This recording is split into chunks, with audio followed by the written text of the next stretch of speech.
अर्धापूर शहरात मोठ्या प्रमाणात विविध विकास कामे सुरू आहेत। या कामाची पाहणी करून लवकरात लवकर पूर्ण करण्याच्या सूचना माजी मुख्यमंत्री तथा खासदार अशोकराव चव्हाण यांनी संबंधितांना दिल्या आहेत।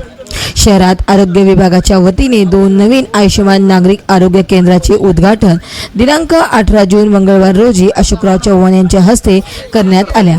शंकरराव चव्हाण महाविद्यालय येथे बैठक घेऊन शिक्षकांना योग्य मार्गदर्शन करत विद्यार्थ्यांच्या शिक्षणाकडे लक्ष द्यावे अशा सूचना दिल्या।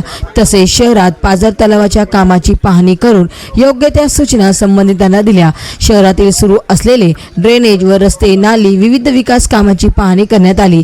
अग्निवीर म्हणून निवड झाल्याबद्दल कुमारी साक्षी सुरेश साखरे हिचा सत्कार माजी मुख्यमंत्री तथा खासदार अशोकराव चव्हाण यांच्या हस्ते करण्यात आला। यावेळी भाजप प्रदेश कार्यकारिणी सदस्य धर्मराज देशमुख, भाजप जिल्हाध्यक्ष ॲडव्होकेट किशोर देशमुख, कृषी उत्पन्न बाजार समितीचे सभापती संजय देशमुख लहानकर, नगर अध्यक्ष छत्रपती कानोडे, भाजप तालुका अध्यक्ष डॉक्टर लक्ष्मण इंगोले, संचालक गोविंद शिंदे, माजी नगर अध्यक्ष नासेर खान पठाण, मुजवीर खतीब, मनसब खान पठाण, चेअरमन बालाजीराव गव्हाणे, राजू शेटे, पंडितराव लंगडे, गटनेते बाबूराव लंगडे, नेते अशोकराव बुटले, जठन पाटील मुळे, पंचायत राज तालुका अध्यक्ष तुळशीराम बंडाळे, नगरसेवक सोनाजी सरोदे, संचालक व्यंकटराव साखरे, ज्ञानेश्वर राजगोरे, गजानन कदम, दिलीप डहाळे, शहराध्यक्ष योगेश हळदे, सरचिटणीस प्रल्हादराव माटे, अवधूत कदम, उमाकांत सरोदे, व्यंकटी राऊत, वाळू माटे, संतोष कपाटे, तहसीलदार रेणुकादास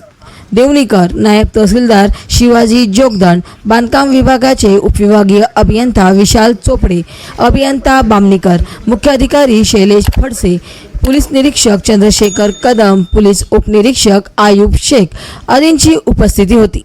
महाराष्ट्र वाइब न्यूज प्रतिनिधी सखाराम क्षीरसागर, अर्धापूर जिल्हा नांदेड।